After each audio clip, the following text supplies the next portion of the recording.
हामी कसलाई सलाम गरौं, कसलाई नमन गरौं, कसलाई तपाईको दुत्कारौं? प्रश्न छ नि अरु त अरु भारतमा बसेर भारतीय रोको तपाईको निर्देशनमा चक्रता देहरादूनमा बसेर तालिम लिएर नेपालले तालिम भारतको फिल्ड मार्शल 17,000 आज अमेरिकनको पुच्छार भएर कहिले एमसीसी को खेलमा, कहिले एसपीपी को खेलमा, कहिले के खेलमा के यही थियो त देशको त्यतिखेरको आतंककारी युद्ध यही थियो, यही माटो बेच्नलाई थियो। हामी हाम्रो देशमा अहिले राष्ट्रवादी भएर बाँच्न बडो कठिन अवस्थामा छौं। हामी राष्ट्रवादी भएर बाँच्न बडो निन्दित अवस्थामा छौं। हामी देशभक्त भएर बाँच्न अहिले बडो मर्माहत भएर बसेका छौं। हामी भ्रष्टाचारको विरोधमा उभिनका लागि हामी कायर भएर बसेका छौं वा बाध्य भएर भ्रष्टाचारीहरूको सेवा शुश्रूषा गर्नुपर्ने अवस्थामा हामी छौं। डामाडोल स्थिति होस् जे होस् जस्तो होस्, तर आफ्नो पेट भरिने, आफ्नो परिवारको, आफ्ना नातागोताको, त्यसपछि पार्टीभित्र आफ्नो समूहको, आफ्ना आठपहरियाहरूको, पहरेदारहरूको पेट भर्ने काम हुन्छ भने जे जस्ता काम गर्न पनि आजका राजनीतिज्ञहरू, आजका देश सञ्चालकहरू तयार छन्। त्यसको जल्दो बल्दो उदाहरण हो देशको विदेशी विनिमयको सञ्चित डामाडोलको स्थितिमा पुगिसक्दा पनि केराउ, मरिच र सुपारी आयात गर्ने विदेशी विनिमय खर्च गरेर ती इजाजत दिन्छन्। त्यो पनि कसले? देशका प्रधानमन्त्रीले, जुन बेला उनले उद्योग वाणिज्य तथा आपूर्ति मन्त्रालय आफै हेरिराखेको हुन्छ। नागरिकताको कुरो त 2019 सालमा राजा महेन्द्रको संविधानले समाधान गरिसकेको छ।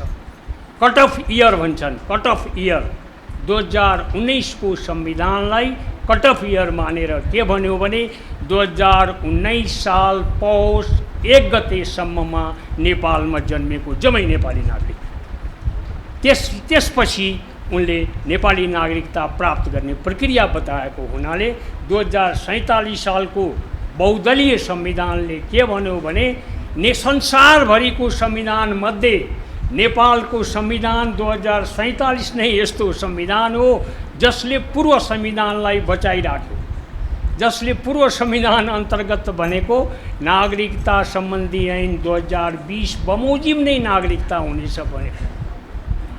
त्यसपश्चात नेपालको पार्लियामेन्टले जुन घटना घटायो, नागरिकता ऐनमा संशोधन गर्यो, त्यो संशोधन राजाबाट रोक्लान् भनेर त्यो संशोधनलाई तत्कालीन संविधानले आर्थिक विधेयकलाई राजालाई रोक्ने अधिकार थिएन। नागरिकता विधेयक आर्थिक विधेयक होइन, आर्थिक विधेयक भनेर लेखियो, त्यसलाई तारानाथ राणाभाट सभामुखले प्रमाणित गरिदिनु भयो यो आर्थिक विधेयक हो भनेर। राजा वीरेन्द्रको अगाडि ठुलो समस्या आयो, संविधान बमोजिम जाउँ, मैले यो नागरिकता विधेयक पारित गर्नुपर्छ, पास गरेर पठाइदिनु पर्यो, लालमोहर लगाउनु पर्यो। यदि संविधान बमोजिम नजाउँ भने म त असंवैधानिक काम गरेको हुन्थ्यो। के गर्ने? विद्वानहरूलाई सोध्नुभयो, विद्वानहरूलाई भने सरकार अदालतमा पठाइदिउँ, अदालतले व्याख्या गर्छ र अदालतले व्याख्या गर्यो यो असंवैधानिक हो, यो अर्थ विधेयक होइन। उहाँहरूले देश बर्बाद नगरिदिया भएदेखि हामीले राष्ट्रमा योगदान दिनै नपर्ने। हामीले केही राष्ट्रलाई केही आफ्नो क्षमता छ भने, हामीले केही राष्ट्रप्रतिको समर्पण छ भने त्यो प्रकट गर्न पनि नपाउने अवस्था हुन्थ्यो। उहाँहरूले देशमा जे गरिदिनु भयो र जे गरिदिनु भएन, त्यसैले देशलाई ममता हुनेहरूले, देशप्रति केही योगदान दिन चाहनेहरूले फेरि एकचोटि मौका पाएका छौँ। मेरो अनुभूति तीन चार वाक्यमा व्यक्त गर्न चाहन्छु। हामी हाम्रो देशमा अहिले राष्ट्रवादी भएर बाँच्न बडो कठिन अवस्थामा छौं। हामी राष्ट्रवादी भएर बाँच्न बडो निन्दित अवस्थामा छौं। हामी देशभक्त भएर बाँच्न अहिले बडो मर्माहत भएर बसेका छौं। हामी भ्रष्टाचारको विरोधमा उभिनका लागि हामी कायर भएर बसेका छौं वा बाध्य भएर भ्रष्टाचारीहरूको सेवा शुश्रूषा गर्नुपर्ने अवस्थामा हामी छौं। यही देश जुन देश इतिहासमा सदा सर्वदा स्वतन्त्र भयो, सार्वभौम सत्ता भयो, विदेशीको अगाडि कहिल्यै झुकेन। तर आज यो देशका राजनेता भन्नेहरू अनि राजनीति गर्ने हामीहरू पनि कुन धरातल कुन अवस्थामा छौँ त्यो अत्यन्तै पीडादायी अवस्था छ। त्यस्तो अवस्थामा हाम्रो मातृभूमिका लागि हामी नेपाली भनेर तपाईँहरूले जुन अभियान जुन संस्था निर्माण गर्नुभएको छ र मेरो प्राण मेरो राष्ट्र मेरो धर्म भन्ने जुन मोटो तपाईँहरूले निर्धारण गर्नुभएको छ यो आफैमा पनि महान छ। यसप्रति तपाईँहरूको अटुट आस्था रहोस् र त्यो आस्था औपचारिकता होइन, त्यो आस्था अन्तस्करणको आस्था रहोस्। त्यो आस्थामा हामी पनि जोडिन पाऊँ र नेपालको स्वाधीनता स्वतन्त्रता र सार्वभौमिकता र अखण्डताको संरक्षणको लागि एउटा नेपाली राष्ट्रवादी भएर बाँच्ने नेपाल निर्माणका लागि हामी सबै एकजुट भएर जाउँ र निन्दा र गालीको संस्कृति जो अहिलेको प्रवर्तक मेरो पुरानो साथी खड्ग ओलीजी हुन् उनको त्यो संस्कृतिलाई चाहिँ हामी कुनै पनि हालतमा आत्मसात नगरौँ। आफ्ना कुरा आफ्ना विचार बडो शालीनता र सभ्यताका साथ राखौँ र नेपाली जनतालाई साँच्चै राष्ट्रवादी देशभक्त बनाएर जाने अभियानमा हामी सबै एकजुट हौँ। यहाँहरूको धेरै धेरै यो कार्यक्रमको सफलता नेतृत्वको लागि सफलता र मेरो पनि पूर्ण रूपमा सहयोग हुने वचनबद्धता सहित यहाँहरूसँग बिदा हुन्छु। हवस् त, नमस्कार, धन्यवाद। हामी बिचमा हाम्रै यस अभियानका एक सूत्रधार पनि हुनुहुन्छ, मैले अघि नै परिचय गराएको थिएँ, संविधान सभा सदस्य पूर्व गभर्नर तथा संस्थाका संस्थापक सदस्य हुनुहुन्छ माननीय डाक्टर तिलक रावलजी। म छोटै बोल्छु, सबैले बडो सान्दर्भिक कुराहरू छोटो समयमा भनेर जानुभएको छ। म पनि देशको स्थिति अति चिन्तामय पाउँछु। देशभित्र मात्र होइन, विश्वको स्थिति नै बडो गम्भीर छ। अहिले हामीले पहिले चीन र अमेरिका बीचको व्यापार युद्ध बेहोर्यौँ भोग्यौँ। त्यसले हामीलाई त्यति नकारात्मक असर त पारेन, तर विश्व अर्थतन्त्र डगमगाएको थियो। त्यो अहिले केही चाहिँ शिथिल भएको छ। त्यसपछि कोरोनाले विश्व अर्थतन्त्रलाई तहस नहस पार्यो। हाम्रो अर्थतन्त्र पनि डामाडोल भएको छ कोरोनाले। त्यो अब केही भएर चाहिँ यससँग लड्दै जुत्दै अगाडि बढ्न सकिन्छ कि भन्ने चाहिँ हामीले ठानेका बेला रुस युक्रेन युद्ध आरम्भ भएको छ, जसले विश्व अर्थतन्त्रलाई पुनः झस्काएको छ। खास गरी विश्व इन्धन बजार र विश्व अनाज बजार चाहिँ तहस नहसको स्थितिमा पुगेका छन्। यसको प्रत्यक्ष असर हामीलाई परेको छ। महँगी आकाशिएको छ।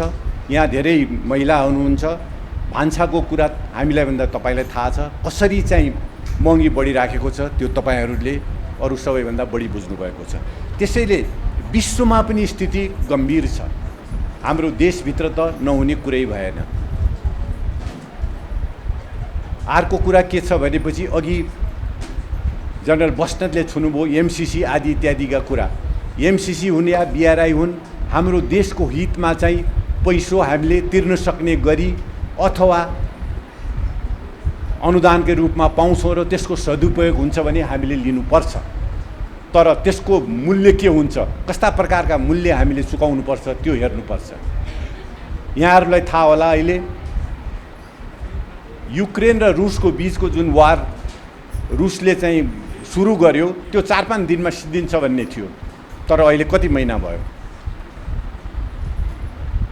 युक्रेन त अब सशक्त रूपमा चाहिँ अगाडि बढिराखेको छ। पश्चिमाहरूले प्रशस्त हतियारहरू दिइरहेछन्। जति यो युद्ध लम्बिन्छ त्यति हामी जस्ता बडो नाजुक स्थितिमा रहेका देश र अर्थतन्त्रलाई चोट पुग्दै जान्छ। यो स्थिति छ। अब तपाईँहरूले बुझिसक्नुभयो होला, हाल मात्र अब 2-4 दिनमा सुरु हुन्छ होला, इन्डो पेसिफिक क्षेत्रमा जुन चीन र रुसले चाहिँ आफूलाई एउटा चाहिँ थ्रेट आउँछ कि भन्ने देखेका छन्, त्यसलाई जवाफ दिनको लागि सैनिक चाहिँ अभ्यास सुरु गर्दैछन् पेसिफिक क्षेत्रमा चाँडै। अब यसले हामीलाई के गर्ने हो, विश्व लाई के असर गर्ने हो, अर्थतन्त्रको के हाल हुने हो, विश्व राजनीतिमा के कस्ता कुराहरू आउने हुन् भन्न गाह्रो छ। तर हाम्रा यहाँका चाहिँ ठुला बडाहरू, राष्ट्र सञ्चालकहरूलाई यसले केही फरक पार्दैन। किन फरक पार्दैन? उहाँहरूलाई शासन चलाउनु पाए पुगिहाल्यो नि। जस्तो तपाईँहरूलाई म उदाहरण दिउँ, हाम्रो विदेशी विनिमयको सञ्चिति हाम्रो 11 महिनाभन्दा बढीको आयात धान्ने स्थितिबाट 6 महिना केही दिनको मात्रामा आउँदाखेरि पनि यहाँका शासकलाई केही फरक पर्दैन। उल्टो सुपारी, मरिच र केराउ आयात गर्ने लाइसेन्स जारी हुन्छ। त्यो पनि लाइसेन्स जारी गर्ने मन्त्रालयको जिम्मा प्रधानमन्त्री स्वयंले लिइराखेको बेलामा यस्ता कुराहरू हुन्छन्। यी राष्ट्रघाती काम होइनन्? हामीले कति सहेर बस्ने? यहाँ हाम्रा राजनीतिज्ञ हुनुहुन्छ, निलाम्बर आचार्यज्यू, मेरा मित्र देवप्रकाश त्रिपाठीले अघि 6-7 जना यो देशका प्रमुख राजनीतिज्ञहरूको नाउँ लिनुभयो र उहाँहरूलाई जस पनि दिनुभयो देशको यो आजको स्थिति पुर्याउनमा उहाँहरूको चाहिँ योगदानको। निलाम्बर आचार्यज्यूको राजनीतिज्ञ भए पनि यो दुर्दशामा चाहिँ योगदान केही पनि छैन, उहाँहरूको तुलनामा छैन। ओझाजीको पनि मलाई लाग्छ यो दुर्दशामा जुन 6-7 जना प्रमुखहरूले अहम भूमिका खेलेका छन् त्यहाँ केही भूमिका छैन, उनीहरूको छेउछाउमा पनि हुनुहुन्न। तपाईँ जस्ता राजनीतिज्ञहरूलाई हामी आज आफू माझ पाउँदाखेरि हामीलाई असहज महसुस हुँदैन। अन्य राजनीतिज्ञहरू एउटा घृणाको चाहिँ पात्र भइसकेका छन्।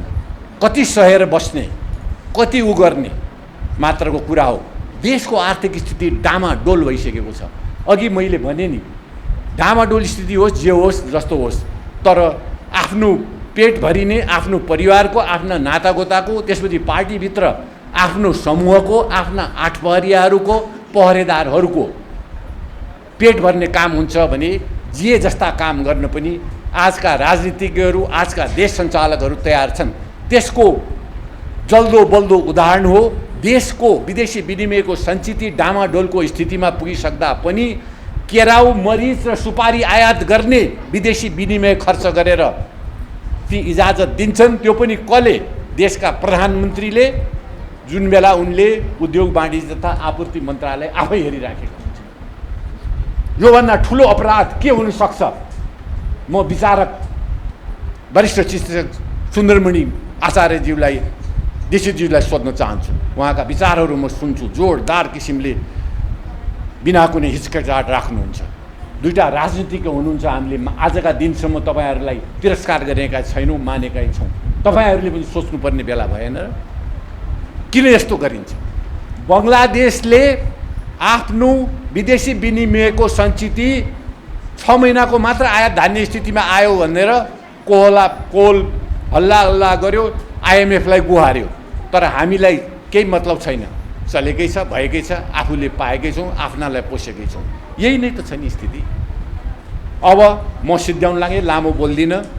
केही महिनामा यो देशमा चुनाव हुँदैछ। मैले एउटा अब लेख लेख्ने विचार गरेका छु मेरा मित्र त्रिपाठीजीको पत्रिकामा, र मैले त्यसको चाहिँ टाइटल राख्ने सोचेको छु। उहाँसँग पनि सल्लाह लिउँला। त्यसको टाइटल हुनेछ गण्डागोल स्थितिमा हुने निर्दलीय चुनाव। यो निर्दलीय चुनाव होइन, यहाँ राजनीतिक आदर्श, मूल्य, मान्यता कहाँ छन्? गठबन्धन गर के को लागि? चुनाव लड्नको लागि। चुनाव जित के को लागि? सत्तामा जानको लागि। सत्तामा टाँसी राख के को लागि? राष्ट्र लुट्नको लागि। केही अफ्रिकी देशहरूको सम्झना आउँछ मलाई। सुडानको तेल र सुनले त्यहाँका जनतालाई लाभान्वित भए। ती त भोका नाङ्गाई छन्, सुडान टुक्रियो। नाइजेरियामा त्यत्रो तेल छ, नाइजेरियाको स्थिति के छ? लिबियाको छताछुल्ल तेलले के गर्यो? केही अफ्रिकी राष्ट्रहरूमा त्यहाँका राजनीति सञ्चालन गर्नेहरूले राजनीतिलाई देश लुट्ने एउटा औजार बनाएका छन्। अफ्रिकी केही देश छन् त्यहाँ चाहिँ तेल छैन कि हिरा ज्वार छैन कि सुन छैन, तर जनताको पेटमा चारो पर्दैन, एउटा राम्रो ढाक्ने शरीर ढाक्ने लुगा पाउँदैनन्। यस्तो स्थिति छ। के त्यो स्थितिभन्दा के ती राजनीति गर्ने अफ्रिकी राजनीतिज्ञहरूभन्दा हाम्रा राजनेताहरू भिन्दै छन् त? यिनीहरूका 8, 10, 15 वर्षका क्रियाकलाप हेर्दाखेरि के हाम्रो स्थिति, नेपालको स्थिति, नेपालको अर्थतन्त्रको स्थिति अफ्रिकी मुलुकहरूको भन्दा भिन्दै छ त? मलाई त लाग्दैन।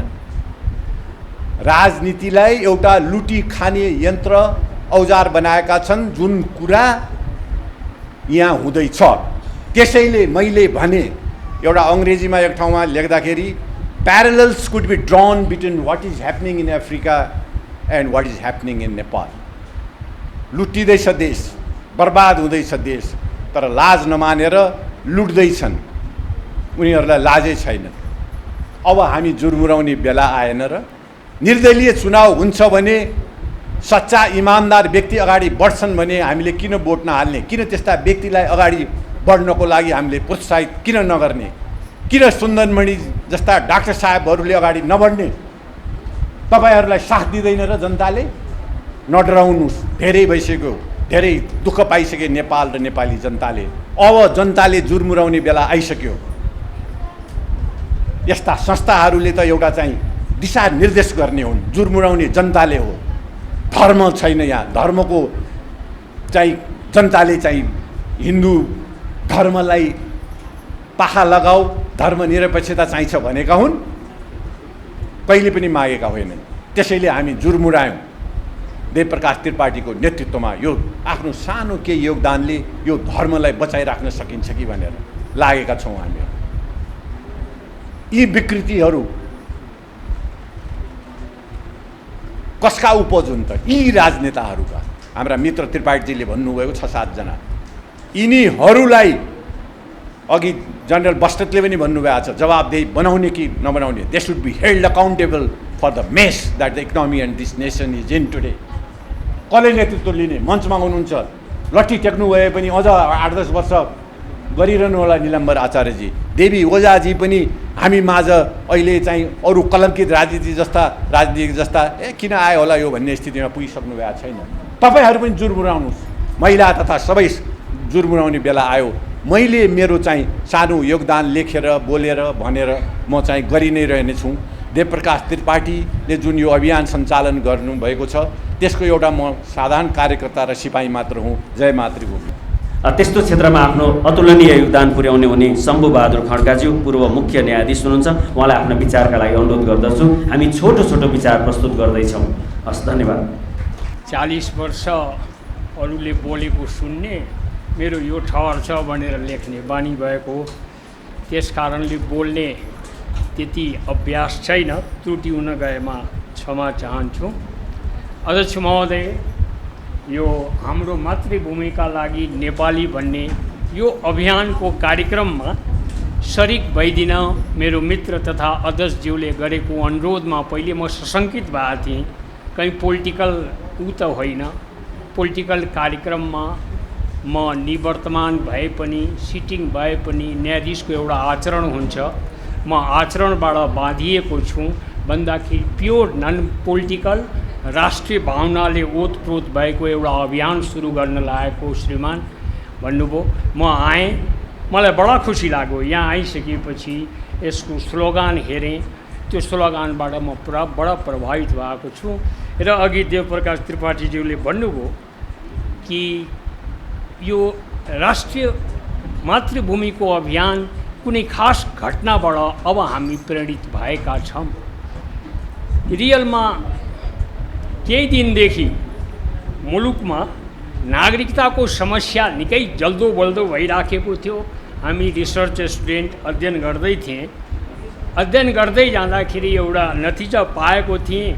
संयोगवश आज मन्त्रीज्यूलाई यहाँ देखेँ, त्यस कारणले मन्त्रीज्यूलाई साक्षी राखेर यो अभियान, यो अभियन्ता समूहलाई भोलिका दिनमा अगाडि बढाउनुहोस् एउटा कुरा म राख्न चाहन्छु। मन्त्रीज्यू, याद गरौँ 2047 सालको नेपाल अधिराज्यको संविधान 2047 मन्त्रीज्यूको सिफारिसमा श्री 5 महाराज सरकारबाट स्वीकार गरिबक्सेको हो।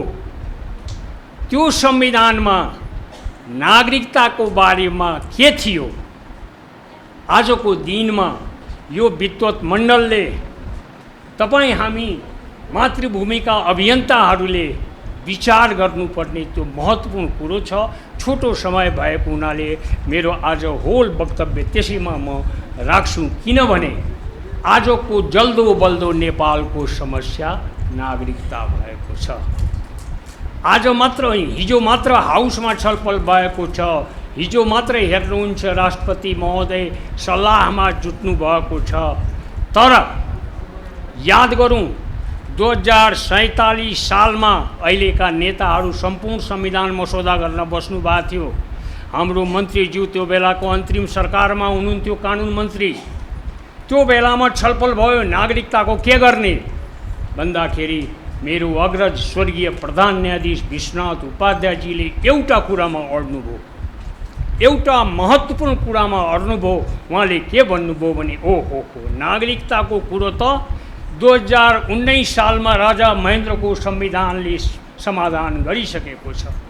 कट अफ इयर भन्छन्, कट अफ इयर 2019 को संविधानलाई कट अफ इयर मानेर के भन्यो भने 2019 साल पौष 1 गतेसम्ममा नेपालमा जन्मेको जम्मै नेपाली नागरिक, त्यसपछि उनले नेपाली नागरिकता प्राप्त गर्ने प्रक्रिया बताएको हुनाले 2047 सालको बहुदलीय संविधानले के भन्यो भने संसारभरिको संविधान मध्ये नेपालको संविधान 2047 नै यस्तो संविधान हो जसले पूर्व संविधानलाई बचाइराख्यो, जसले पूर्व संविधान अन्तर्गत भनेको नागरिकता सम्बन्धी ऐन 2020 बमोजिम नै नागरिकता हुनेछ भनेको। त्यसपश्चात नेपालको पार्लियामेन्टले जुन घटना घटायो, नागरिकता ऐनमा संशोधन गर्यो, त्यो संशोधन राजाबाट रोक्लान् भनेर त्यो संशोधनलाई तत्कालीन संविधानले आर्थिक विधेयकलाई राजालाई रोक्ने अधिकार थिएन। नागरिकता विधेयक आर्थिक विधेयक होइन, आर्थिक विधेयक भनेर लेखियो, त्यसलाई तारानाथ राणाभाट सभामुखले प्रमाणित गरिदिनु भयो यो आर्थिक विधेयक हो भनेर। राजा वीरेन्द्रको अगाडि ठुलो समस्या आयो, संविधान बमोजिम जाउँ, मैले यो नागरिकता विधेयक पारित गर्नुपर्छ, पास गरेर पठाइदिनु पर्यो, लालमोहर लगाउनु पर्यो। यदि संविधान बमोजिम नजाउँ भने म त असंवैधानिक काम गरेको हुन्छ। के गर्ने विद्वानहरूलाई सोध्नुभयो, विद्वानहरूलाई भने सरकार अदालतमा पठाइदिउँ, अदालतले व्याख्या गर्छ र अदालतले व्याख्या गर्यो यो असंवैधानिक हो, यो अर्थ विधेयक होइन, अनि राजा वीरेन्द्रले एउटा कदम चालिबक्स्यो।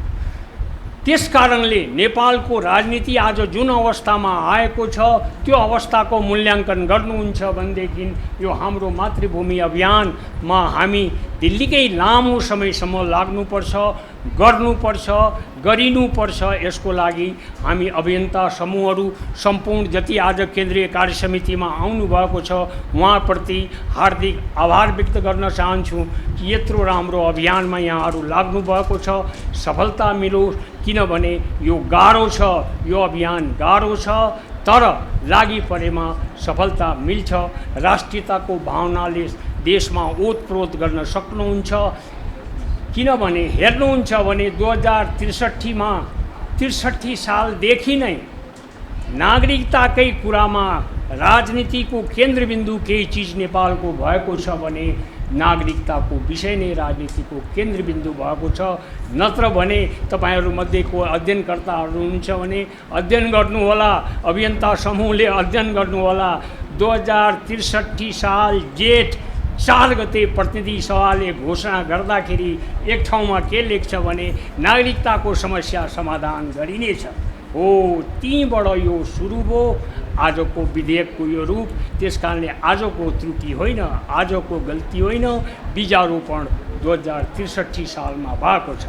त्यसकारणले यस्ता कुराहरू धेरै छन् जो हामी नागरिकको समक्षमा, जनताको समक्षमा, घर घरमा, दैलो दैलोमा पुर्याउनुपर्छ र यो अभियानलाई सफल पार्नुपर्छ। यसको सफलताको लागि हामीबाट सहयोग जे जस्तो सहयोग हुन्छ जुन बेला हुन्छ हामी तयार रहन्छौँ। मलाई लाग्छ राष्ट्र बचाओ अभियानमा तपाईँहरूको कदम साह्रै सराहनीय छ। यसको शुभकामनाको लागि, यसको सफलताको लागि शुभकामनाको मन्तव्य दिँदै आफ्नो छोटो वक्तव्य यहीँ टुङ्ग्याउँछु। धन्यवाद। थुप्रै तपाईँका वैरागीहरू आएछन् यो देशमा हमला गर्नलाई। तिब्बततिर पनि आएछन्, चीनबाट नि आएछन्, ती बाहिर देशका थिए। तर मेरो देशमा यो विशेष गरी 63 पछि विभिन्न पार्टीका नेताका रूपमा थुप्रै दुश्मन जन्मेका छन्। थुप्रै ओसामा बिन लादेन जन्मे देशमा। यो देशमा के जन्मेनन्? यही देशको माटो बेच्नलाई, यो देशको नागरिकता बेच्नलाई, यो देशको खोला बेच्नलाई, नाला बेच्नलाई, यो देशको रगत बेच्नलाई जन्मेका यी कुलङ्गारहरू जो त्यो देशमा एउटा नेताको रूपमा अहिले जसरी देश खाइरहेका छन्, मित्रहरू हामी नजिर दिन्छौँ। तपाईँ आउनुहोस्, हामी कसलाई सलाम गरौँ, कसलाई नमन गरौँ, कसलाई तपाईँको दुत्कारौँ? प्रश्न छन् यहाँ। अरू त अरू भारतमा बसेर भारतीय रोको तपाईँको निर्देशनमा चक्रता देहरादूनमा बसेर तालिम लिएर नेपाललाई तालिम, भारतको फिल्ड मार्शल 17,000 आज अमेरिकनको पुच्छार भएर कहिले एमसीसी को खेलमा, कहिले एसपीपी को खेलमा, कहिले के खेलमा। के यही थियो त देशको त्यतिखेरको आतंककारी युद्ध? यही थियो, यही माटो बेच्नलाई थियो। यति त भयो। देवप्रकाश त्रिपाठीज्यू, तपाईँको यो हाम्रो मातृभूमिको लागि नेपालीका तपाईँका अभियन्ताहरू नेपाली सेनालाई लिएर मलाई लागेको यो टिका लगाइदिनुहोस् त्यहाँका प्रधान सेनापतिज्यूलाई। यो देशको माटो त उहाँलाई चिनाइदिनुहोस्। अब यो देशको माटो अब कसले चिन्ने त? अब देशमा कसले चिन्ने? हे महिला, तपाईँहरू आमाहरू, तपाईँले जन्माएका छोरा थिए पृथ्वीनारायण शाह, तपाईँले जन्माएका छोरा थिए भक्ति थापा, तपाईँले जन्माएका छोरा थिए विशेनगरजी, तपाईँले जन्माएका छोरा थिए जलुवा माझी। तपाईँहरू के हुनुहुन्छ? तपाईँहरू आमा, फेरि दिनुहोस् एकचोटि जन्म, फेरि दिनुहोस् आशीर्वाद। यो देशलाई माटोको हिसाब गर्ने मान्छे चाहिएको छ। यही सिलसिलामा मैले यो श्रेष्ठतालाई जन्मेको मैले मानेको छु। हो, यहाँ हामी पश्चगामी हुन्छौँ। हामीले अघि नै देवप्रकाश त्रिपाठीज्यूले भन्नु भइसक्यो, यो देशको एकताका कुरा गर्दा, यो देशको माटोको कुरा गर्दा हामी पश्चगामी। कसैले तपाईँका पूर्वगामी भनौँ, पश्चगामी भनौँ, यो देशका माटोको हिसाब गर्ने र माटो बेच्ने तपाईँका दुश्मनहरूलाई एक एक हिसाब गर्नुपर्छ। कुनै दिनमा तपाईँका टोडी खेलमा हुन्छ, बारीमा हुन्छ, हामीले भकुन्डो खेल्नेछौँ। यो देश यस्तै रहने छैन। यो देशमा केही मरे पनि धेरै बाँचेका छन्। आमा, माता, दिदीबहिनीहरू, जन्म दिनुहोस्। यो देश त्यसै बनेको छैन, यो देश त्यसै रहेको छैन। हेर्नुहोस्, यी चाहिँ तपाईँका देशमारा, धनमारा, जनमाराहरूले अहिले कति गरिसके। के यो हरेकचोटि, हरेक 7 साल 9 सालमा हामीले विदेशीलाई नागरिकता दिनै पर्ने, विदेशीलाई नदिनालाई दिनै पर्ने। 46 सालमा पनि क्रान्ति रे, अनि हामीले नागरिकता दिनै पर्ने, बिहारीलाई नेपाली बनाउनै पर्ने। अनि माओवादीले 17,000 मार्यो, त्यसमा लाखौँलाई फेरि भारतीयलाई नागरिकता दिनै पर्ने। अहिले गठबन्धन सरकार त्यसपछि गएर राखी बाँधेको तपाईँको उपहार पनि कुनै प्रधानमन्त्रीको श्रीमतीले नागरिकता दिनै पर्ने, 17,000ले पनि त्यही दिनै पर्ने। What is this? के त यो देश अब, के त यो देश अब मतदान गरेर हामीले टुक्राउने नै हो त? यो देशमा माटो खोज्ने सपुत चाहिएको छ। मैले जति पढौँ, मैले जति खाऊँ, म मान्ने सम्मान्य, म राजदूत मन्त्री हुँ, ड्याम केयर्स। तपाईँले देशको माया गर्नुहुन्न भने, तपाईँले देशलाई भुल्नुहुन्छ भने, तपाईँ के को ठुला फुलीधारी, तपाईँ के को आइजिपी, तपाईँ के को प्रधान सेनापति, जागिर त जसले पनि खान्छ देशमा। जागिरै खाने हो भने धिक्कार छ। हेर्नुहोस्, यो देशको माटो मिचिँदा, तपाईँको भारतीयले नेपाली मार्दा, उत्तरले सीमा मिच्दा, बिहारीलाई नागरिकता बेच्दा, Where are you? What is your national security policy?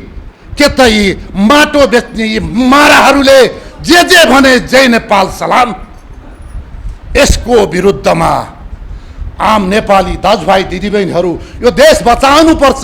गोली हान्नुहोस्, ड्याम केयर्स, तर यो देशको माटो खोज्नै पर्छ, यो देशको धर्म खोज्नै पर्छ। यो धर्म निरपेक्ष हुन सक्दैन।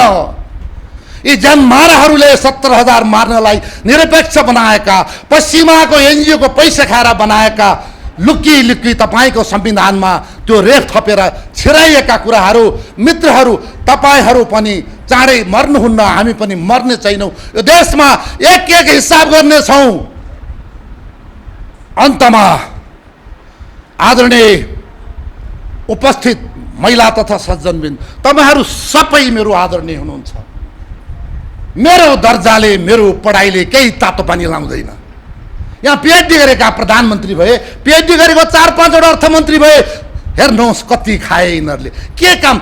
जब तपाईँले देशको संस्कार, संस्कृति, धर्म, इतिहास भुल्नुहुन्छ, माटो भुल्नुहुन्छ, तपाईँको आमाको नाम भुल्नुहुन्छ, तपाईँ म जस्ता, तपाईँ प्राणी हुनु न, तपाईँहरू पशु हुनुहुन्छ। अब मान्छे भएर, नेपाली भएर, हे माता, हे पिता, दाजुभाइ दिदीबहिनीहरू, नेपाललाई माया गर्ने, माटोको माया गर्ने एउटा जमातको खोजी गरौँ। यो देशभित्रको दुश्मनहरूको विरुद्ध लडौँ। यति भन्दै म यो आयोजक वर्गको आगामी दिनहरूमा पनि प्रगतिको कामना गर्छु, शुभकामना दिन्छु। सलाम, जय नेपाल। चिन्छौँ देव प्रकाश त्रिपाठीज्यू संस्थापक अध्यक्ष हुनुहुन्छ यस हाम्रो मातृभूमिका लागि नेपाली अभियानका। म उहाँलाई कार्यक्रमको औचित्य बारेमा स्पष्ट आफ्नो विचारहरू राखिदिनु हुनका लागि हार्दिक अनुरोध गर्दछु।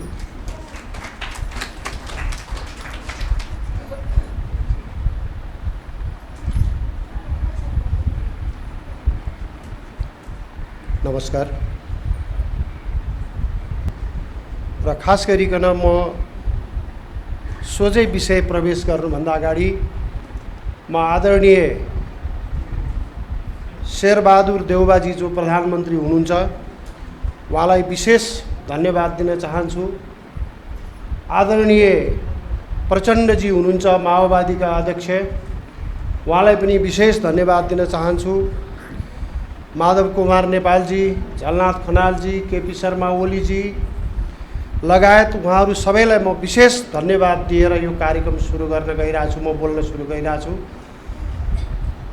उहाँहरूले देश बर्बाद नगरिदिया भएदेखि हामीले राष्ट्रमा योगदान दिनै नपर्ने।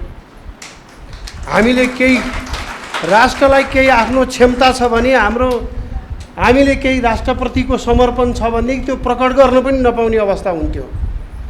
उहाँहरूले देशमा जे गरिदिनु भयो र जे गरिदिनु भएन, त्यसैले देशलाई ममता हुनेहरूले, देशप्रति केही योगदान दिन चाहनेहरूले फेरि एकचोटि मौका पाएका छौँ। त्यसैले म उहाँहरूलाई समष्टिमा धेरै धेरै धन्यवाद भन्न चाहन्छु। खास गरिकन हरेक पटक राजनीतिक परिवर्तनले जनतालाई, देशलाई एक प्रकारले झुक्याउँदै आयो र पछिल्लो पटकको परिवर्तनले नेपाली राष्ट्रियतालाई धेरै नै कमजोर बनायो र सुगौली सन्धिपछि नेपाली राष्ट्रियता अत्यन्तै कमजोर भयो। राष्ट्रियता भन्नाले हाम्रो आफ्नो इतिहासलाई डिस्टोर गरियो, बाङ्गोटिङ्गो बनाएर चाहिँ प्रस्तुत गरियो, नेपालीहरू बिचको एकतालाई भङ्ग गरियो, हाम्रो सार्वभौम सत्तालाई कमजोर तुल्याइयो, हाम्रो स्वधर्म संस्कृतिलाई विस्थापित गर्ने प्रयास गरियो अनि राष्ट्रिय समृद्धिका सम्भावनाहरूलाई विच्छेद गर्ने काम, अवरोध पैदा गर्ने काम गरियो। कि एउटा राम्रो काम जुन चाहिँ उहाँहरूबाट भयो भन्ने कुरा चाहिँ हामीले अहिले महसुस गर्न पाएका छैनौँ। एउटै राम्रो कुरा चाहिँ उहाँहरूबाट के सिकियो भने उहाँहरूले जस्तो चाहिँ कहिले पनि गर्न हुँदैन भन्ने ज्ञान चाहिँ हामीले पायौँ। यो बिचमा हामीले पाएको, उहाँहरूबाट पाएको सबभन्दा राम्रो ज्ञान भनेको त्यस्तो चाहिँ हुन मिल्दैन रहेछ, यसरी चाहिँ काम गर्न मिल्दैन रहेछ, यस्तो सोच चाहिँ राख्न मिल्दैन रहेछ भन्ने हामीले थाहा पायौँ। त्यस निम्ति फेरि पनि म धन्यवाद भन्न चाहन्छु। र खास गरिकन पछिल्लो समयमा एउटा कुरा हामीले स्मरण गर्नै पर्छ। जति बेला नेपाललाई जोड्ने काम भयो, जोड्ने काम हुँदाखेरि युरोपमा पनि ठुलो एउटा चाहिँ युद्धबाट गुज्रिएको थियो।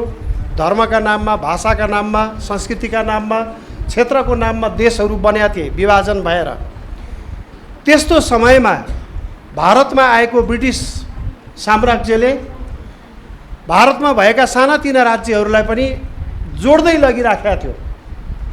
त्यस्तो समयमा नेपालमा पृथ्वीनारायण शाहले एउटा अठोट गर्नुभयो। एउटा गरिब राजा, नेपालका 22-24 मध्ये पनि सबभन्दा गरिब, क्षेत्रफल पनि सानो, 1100 घरधुरीको मालिक, जोसँग पैसा पनि थिएन, उहाँसँग भएको एउटै कुरा के थियो भने आत्मविश्वास थियो, आँट थियो।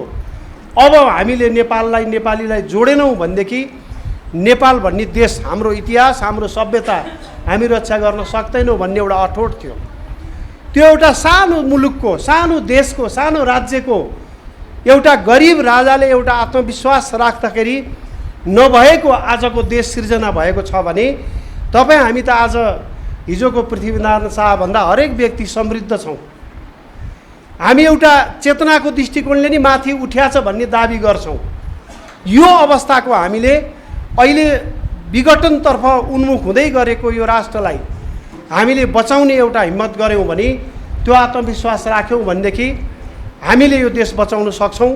र खास गरिकन सबभन्दा ठुलो सन्देश हामीलाई पृथ्वीनारायण शाहले दिएको के हो भने युरोपियनहरूले जात, भाषा, धर्म, क्षेत्रका नाममा देशहरू बनाइरहँदा, राज्यहरू बनाइरहँदा उहाँले सबै भाषाभाषी, सबै सांस्कृतिक समुदाय, सबै जातीय समुदाय मिलेर एउटा देश बनाऊ भन्ने जुन सन्देश दिनुभयो, वास्तवमा त्यो सन्देश यो विश्वले सिक्न लायक सन्देश थियो।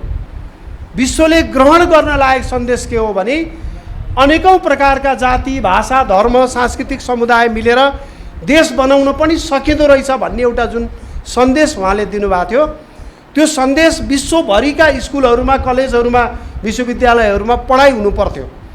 तर पश्चिमाहरूले हामीलाई के दिए भने हाम्रो इतिहास हेरेर अहिलेसम्म तपाईँहरू त जातको नाममा लडाइँ नै गरेर रहन्छ, खोइ हामी जस्तो लडेको। अहिलेसम्म त तपाईँहरू धर्मको नाममा, संस्कृतिको नाममा लडाइँ नै गरेर रहन्छ, खोइ लडेको। हामी पैसा दिन्छौँ तपाईँहरू लड्नुहोस् भनेर केही वर्षदेखि दिएको दिएछन्, लड भनेकी छन्। त्यसैले हामी यस्तो समयमा यसरी सचेत भयौँ कि यो त पशुपतिनाथले बचाएको देश हो, यो तपोभूमि पनि भन्छन् कि अफ्रिकी महादेशमा हो भनेदेखि 200 वर्षलाई पुग्ने लगानी यहाँ भइसकेको छ लड्नको लागि। त्यत्रो ठुलो लगानी र प्रयास हुँदाखेरि पनि नेपालीको बिचमा अझै एकताको धुकधुकी बाँकी छ, अझै राष्ट्रियताको धुकधुकी बाँकी छ। त्यो धुकधुकीलाई जगाएर एउटा निश्चित ठाउँमा पुर्याउनु पर्छ भन्ने उद्देश्यले यो सङ्गठनको निर्माण भएको। अघि हाम्रो शिरोमणि दवाडीजीले भन्नुभयो जस्तै माइती घरमा उफ्री पाफ्री गर्ने, जम्मैलाई गाली गर्ने, त्यसपछि भाइरल हुने उद्देश्यले यहाँ जम्मा भएका कोही पनि हुनुहुन्न।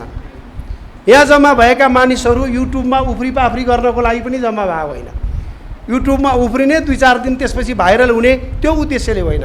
हामीले नेपालप्रति गम्भीर भएर सोच्ने र एउटा असली नेपाली, हरेक घरमा नेपालीहरूको जन्म गराउने। अब जसरी नेपालीत्व विस्थापित हुँदै गएको छ, हरेक घरमा नेपालीपन र नेपाली मनको स्थापना गर्ने, विकास गर्ने, त्यसलाई जागृत गर्ने उद्देश्य राखेर यो सङ्गठनको स्थापना भएको हो। तपाईँ हामी सबैले त्यो एउटा चाहिँ अठोट अब गर्नु परेको छ। 3 वर्ष अगाडि यो संस्था स्थापना हुने बेलामा डाक्टर तिलक रावलले देशका लागि केही गरौँ न, सबैले राजनीतिक उद्देश्य राखेर त गरेका छन्, तर देशका लागि केही गरौँ न हामीले भन्ने कुरा उहाँले गरिसकेपछि हामी केही साथीहरू बस्यौँ र त्यसपछि हामीले एउटा चाहिँ प्रक्रिया सुरु गऱ्यौँ।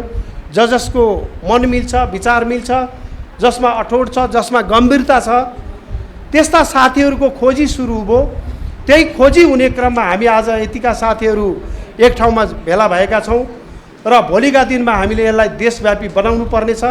बिचमा कोभिडका कारणले हामीले धेरै कामहरू गर्न सकेनौँ, धेरै गतिविधिहरूलाई अगाडि बढाउन सकेनौँ। अब मलाई लाग्छ कोभिड अब रहने छैन,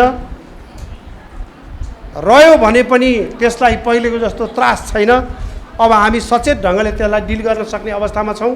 त्यसैले यो सङ्गठन र यो अभियानलाई हामी स्ट्रङली अगाडि बढाउनेछौँ। हरेक मानिसले काङ्ग्रेस बन्न पाउने, कम्युनिस्ट बन्न पाउने, मधेसी फोरम बन्न पाउने, राप्रपा बन्न पाउने अनि नेपाली बन्न चाहिँ नपाउने जस्तो अवस्था छ। गुरुङ बन्न पाउने, मगर बन्न पाउने, बाहुन छेत्री बन्न पाउने, सबै बन्न पाउने, नेपाली बन्न नपाउने अहिलेको आजको अवस्था हामीले झेलिराखेका त्यही हो। विखण्डनको कुरा गर्न पाउने, एकताको कुरा गर्न नपाउने, जात जातको बिचमा द्वन्द्व चर्काउन पाउने अनि जातीय सद्भाव कायम राखौँ भन्दाखेरि प्रतिगामी नै भन्न पनि बेर नलाउने, त्यस्तो खालको एउटा विपरीत यात्रामा देश गइराखेका बेलामा हामीहरू यसरी सङ्गठित हुन खोजेका छौँ र हामीलाई एउटा आशीर्वचन दिन, प्रेरणा दिन, उत्प्रेरणा दिनको लागि हाम्रो यो समारोहमा उपस्थित भएर विशिष्ट अतिथिहरू जो हुनुहुन्छ निलाम्बर आचार्यज्यू, डाक्टर सुन्दरमणि दीक्षितज्यू, डाक्टर तिलक रावलज्यू, डाक्टर प्रेमसिंह बस्नेतज्यू, देवी प्रसाद ओझाज्यू, शम्भु प्रसाद खड्काज्यू, कृष्ण प्रसाद शर्माज्यू, जति पनि यहाँ विशिष्ट अतिथिहरू हुनुहुन्छ यहाँहरू सबैलाई म विशेष धन्यवाद भन्न चाहन्छु र आगामी दिनमा यहाँहरूबाट हामीले देशका लागि केही गर्ने थप प्रेरणा प्राप्त गर्नेछौँ भन्ने विश्वास गर्दै म बिदा हुन्छु। धन्यवाद, नमस्कार, जय मातृभूमि।